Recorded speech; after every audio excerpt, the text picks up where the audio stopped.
Hindi ko ito ikinuwento para sa simpatya.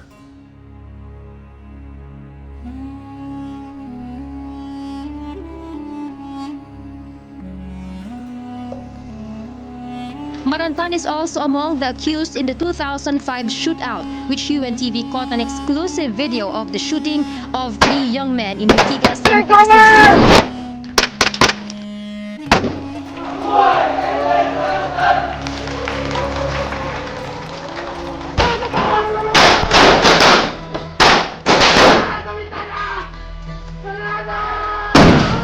All of these facts evince a pattern to use Colonel Marantan for political persecution.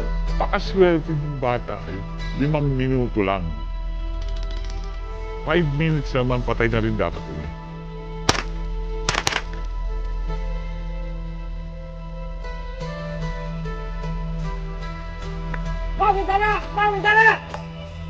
It just so happens that yung mga operations niya are sensational operations and it ends up to, sometimes it's bloody. As we forgive those who sin against us, and lead us not into temptation, but deliver us from evil. Was there satisfaction giving street justice? Ikinuwento ko ito para sa katotohanan at hustisya.